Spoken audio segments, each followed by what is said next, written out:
Shalom les enfants, j'espère que vous allez bien. Alors vous devez certainement vous dire, oh mais elle a dit le mot shalom, qu'est-ce que ça veut dire? Shalom veut dire que la paix soit avec vous. Alors j'espère que cette semaine a été une semaine de paix pour vous. Moi je suis très contente de vous retrouver encore ce dimanche matin pour que nous puissions parler de la prière du Notre Père.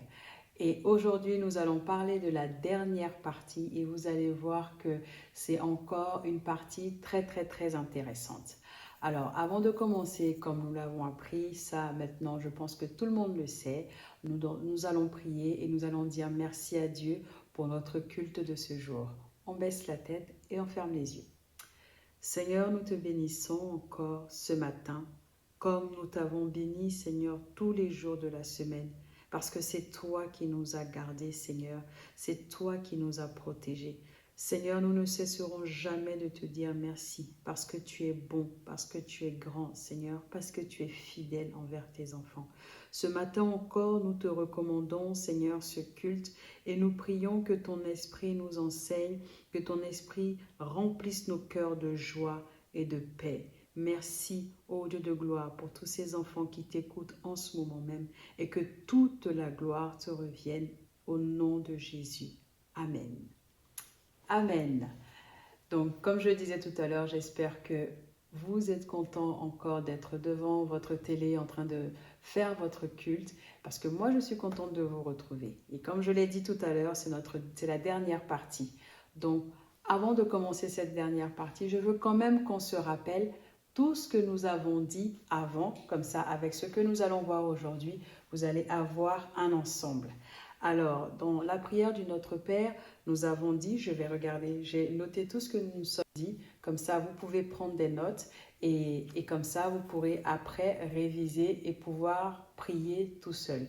Donc, on a dit que Dieu est notre Père, qu'il est notre Papa.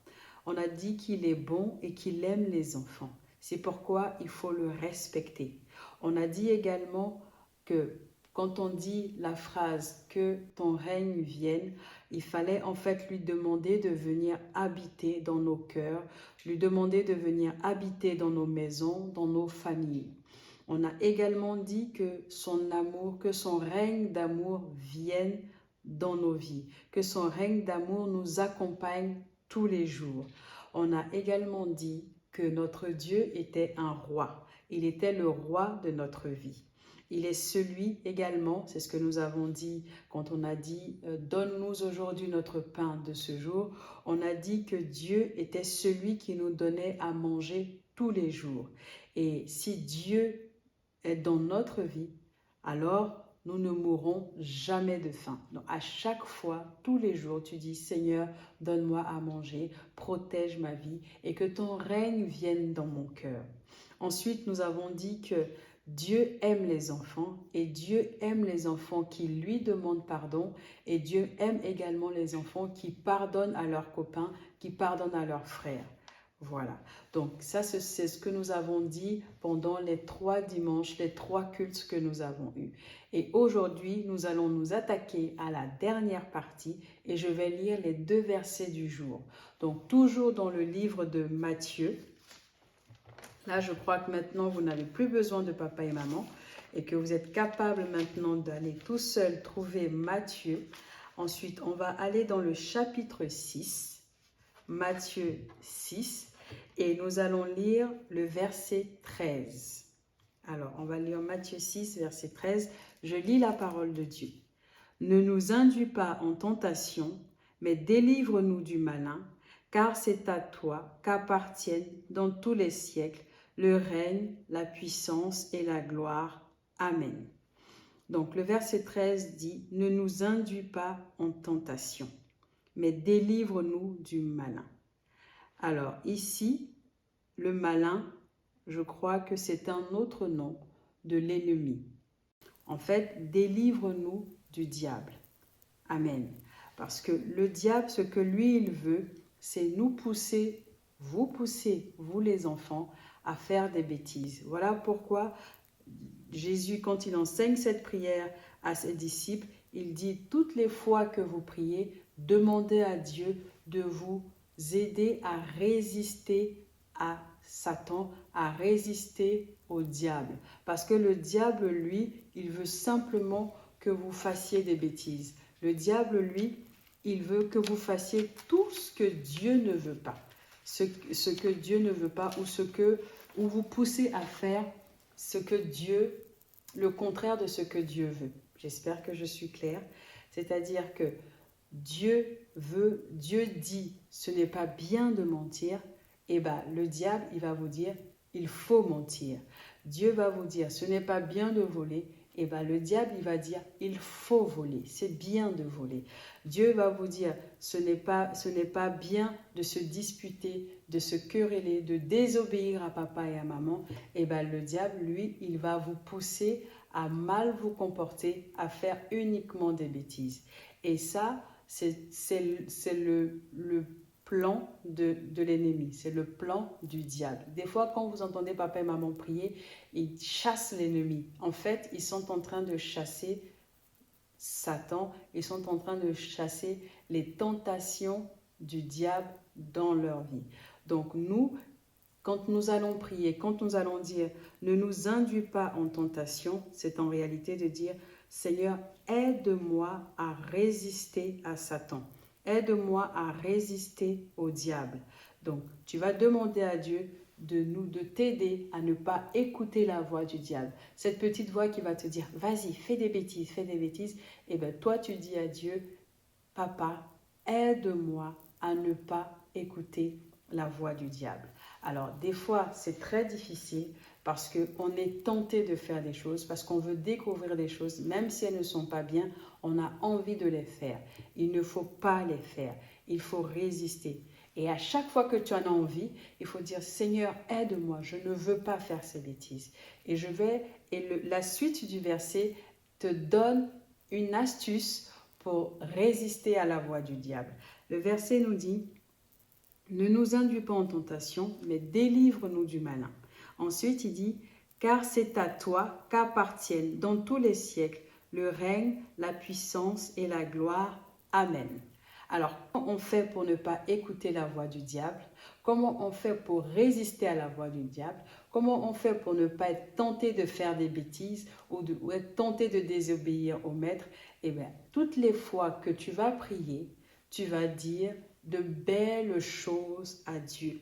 C'est ce qu'on dit, c'est ce qu'on appelle adorer Dieu, c'est-à-dire lui dire de belles choses, comme dans ce verset qui dit « Car c'est à toi qu'appartiennent dans tous les siècles le règne, la puissance et la gloire. » Tu vas adorer Dieu, tu vas chanter des choses à Dieu. Comme on le fait tous les dimanches à l'église, c'est une des raisons. C'est-à-dire que toutes les fois que nous chantons, nous mettons Dieu en haut, nous mettons Dieu à la première place dans nos cœurs. Et ça nous permet de ne pas écouter la voix du diable. Voilà pourquoi quand on est enfant de Dieu, il est très important de connaître des cantiques, de connaître des chants chrétiens et de les chanter à chaque fois. Je crois que vous aussi, avec Tata Justine, vous avez l'habitude de chanter. C'est pour donner gloire à Dieu. C'est pour dire, car c'est à toi qu'appartiennent dans tous les siècles le règne, la puissance et la gloire.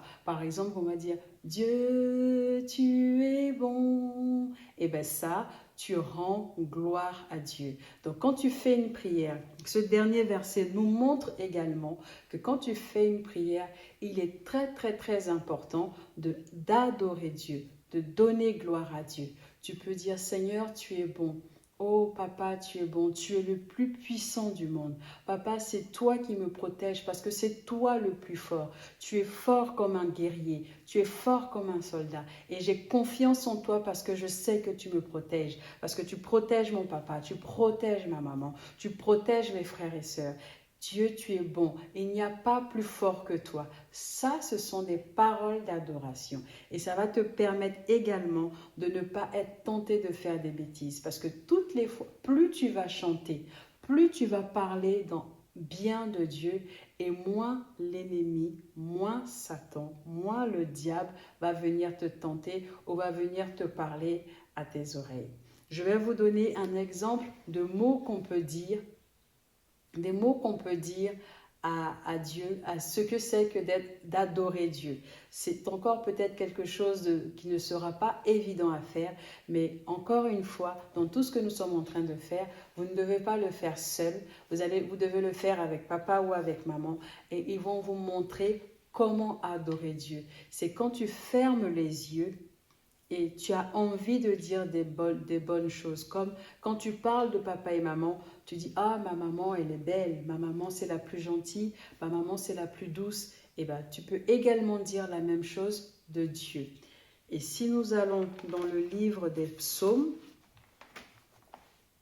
le psaume 100 par exemple, qui va expliquer en fait ce que nous faisons tous les dimanches à l'église. Le psaume 100 dit « Poussez vers l'Éternel, donc vers notre Dieu, des cris de joie, vous tous habitants de la terre. » Il dit au verset 2 « Venez avec allégresse », ça veut dire venez dans la joie, venez en étant content en sa présence, donc dans l'église.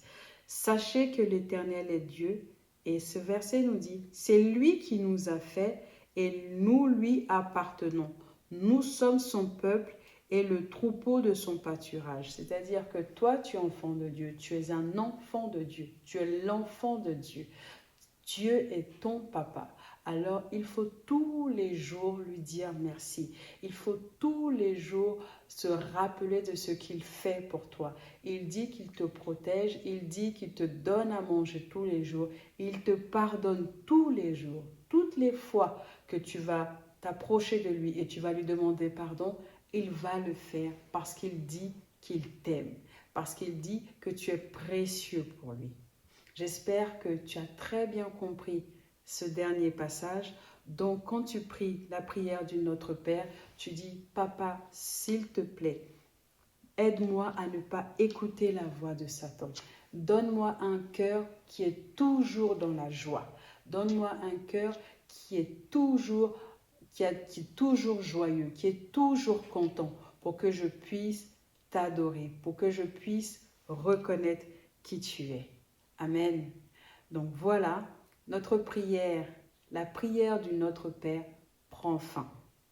Je crois que nous avons dit, il y a encore beaucoup de choses à dire, mais je crois que nous avons dit l'essentiel. Nous avons dit ce qu'il te faut pour que tu sois capable de prier tout seul. Juste te rappeler qui est Dieu pour toi. Il est ton papa. Alors s'il est ton papa, tu peux lui parler librement, tu peux lui demander ce que tu veux. Et lui, ton papa qui t'aime, il va toujours te bénir. Il sera toujours proche de toi. Il sera toujours avec toi jusqu'à la fin des jours. Voilà. Alors, on va baisser la tête. Si, je pense qu'il faut faire comme d'habitude parce que même si nous avons fini notre culte et même si nous avons fini notre petit enseignement sur la prière du Notre Père, il est quand même important de continuer à faire les exercices. Donc aujourd'hui, je n'en aurai qu'un seul, c'est de te demander d'écrire, de prendre un papier. Tu demandes à papa et à maman de t'aider et tu vas écrire comme une petite poésie de 3 phrases où tu parles de Dieu. Tu parles de Dieu et tu dis ce qu'il est pour toi. Une poésie, tu peux simplement dire Dieu, papa, je t'aime. C'est également, mais c'est juste, voilà, te lancer, te donner ce défi de pouvoir adorer Dieu. Voilà, j'espère que ces 4 séances sur la prière du Notre Père t'a fait du bien. J'espère, moi, ça m'a fait du bien en tout cas. Ça m'a permis de revoir les versets, de les étudier encore davantage et de trouver les mots qu'il faut pour que toi aussi tu puisses la connaître. Alors, pour terminer ce moment, nous allons répéter ensemble. J'ai préparé une petite prière et nous allons baisser la tête. Nous allons fermer les yeux et tu vas répéter après moi. Tu vas répéter après moi. Tu vas dire « Seigneur, je te remercie parce que tu m'as enseigné comment prier. Je dois m'appuyer sur ta parole. Merci Seigneur, parce que tu m'aimes, moi ton enfant. Alors, apprends-moi à t'aimer aussi. On va la répéter encore. Seigneur, je te remercie parce que tu m'as enseigné comment prier. Je dois m'appuyer sur ta parole. Merci Seigneur, parce que tu m'aimes, moi ton enfant. Apprends-moi à t'aimer, moi aussi. Je vais maintenant prier. Éternel, je veux te rendre toute la gloire. Et je veux te dire encore merci. Merci pour ces enfants qui sont devant de toi et qui cherchent à te connaître, qui te cherchent avec leurs mots, qui te cherchent avec leur cœur d'enfant, qui te cherchent avec leur attitude. Papa, je te prie de te souvenir d'eux. Je te prie de les garder précieusement. Je te prie de les protéger. Ma prière pour eux ce matin, elle qui continue à te chercher au travers de la parole. Je prie, ô Dieu de gloire, que dès leur jeune âge, ta parole soit une lampe à leurs pieds. Je prie que ta parole les éclaire, Seigneur. Je prie que ta parole les conduise, Seigneur. Je prie que ta parole, ô Dieu de gloire, les amène encore en profondeur avec toi. Merci de les bénir. Merci de les élever. Merci, ô Dieu de gloire, de faire des témoins, Seigneur, de ton nom. Nous te disons merci encore pour ta bonté, ton amour, au nom de ton Fils Jésus. Amen. Je vous fais de gros bisous et je vous dis à la semaine prochaine pour un nouveau thème. Que Dieu vous garde. Coucou les enfants, j'espère que le Meva Kids d'aujourd'hui vous a plu. Alors les enfants, c'est bientôt Noël. Et qui dit Noël dit bien sûr des cadeaux, n'est-ce pas? C'est pour ça que nous allons organiser un Noël canadien. Alors, c'est très simple. Ce Noël consiste à ce que tu donnes un cadeau à ton prochain. Alors, voilà votre mission les enfants. Vous allez devoir demander à maman et à papa de vous acheter un cadeau pour un autre enfant de l'église. Mais surprise, vous ne savez pas à qui vous allez donner. Vous le saurez le 27 décembre. Numéro 2. Eh oui, vous l'avez bien deviné. Vous ramènerez le cadeau à l'église le 27 décembre. Et 3. Vous donnez le cadeau à un autre enfant et vous de même vous recevrez un cadeau. Alors les enfants, je peux compter sur vous pour cette mission? Ah oui, d'ailleurs, ce n'est pas fini. Il y a une autre surprise. Nous vous réservons l'épisode 4 de Superbook. Pour aller le voir, il suffit juste de cliquer sur la petite vidéo qui s'affiche ici dessus. On se retrouve au prochain Meva Kids. À la prochaine les enfants. Soyez bénis.